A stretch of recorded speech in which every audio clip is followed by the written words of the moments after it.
Le bilan. Le bilan est un document comptable, établi une fois par an, faisant l'inventaire à l'instant T de ce que l'entreprise possède, l'actif, et de ce qu'elle doit, le passif. L'actif comprend les immobilisations. Il s'agit des biens achetés par l'entreprise et nécessaires à son activité.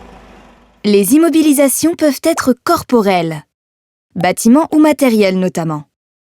Incorporelles, fonds de commerce ou brevets par exemple, ou financières, telles que des actions ou des parts dans d'autres sociétés. Il s'agit d'investissements de long terme qui constituent l'actif immobilisé. Les stocks et en cours de production, destinés à être vendus à des clients ou utilisés dans le processus de production. Les créances, principalement les créances clients, sommes dues par les clients auxquels l'entreprise a accordé un délai de paiement. Et la trésorerie active, l'argent détenu dans la caisse ou placé sur le compte bancaire de l'entreprise.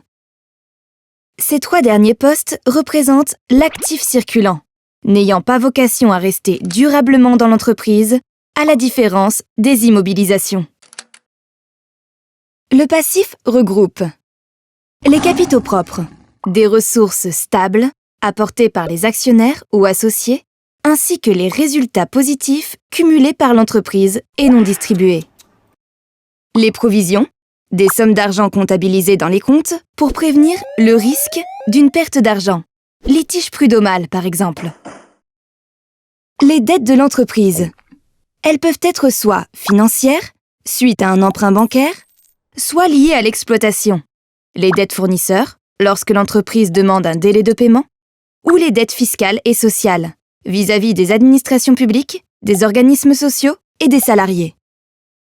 Et la trésorerie passive, qui représente une trésorerie négative, du fait d'un découvert bancaire par exemple.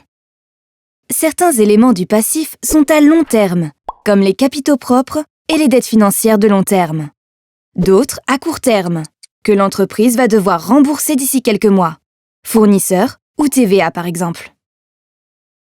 Le passif permet d'identifier d'où vient l'argent, et l'actif, où va l'argent. Un bilan doit toujours être équilibré. L'actif doit obligatoirement être égal au passif. Le passif finance l'actif, et ce, de préférence, en faisant concorder les durées.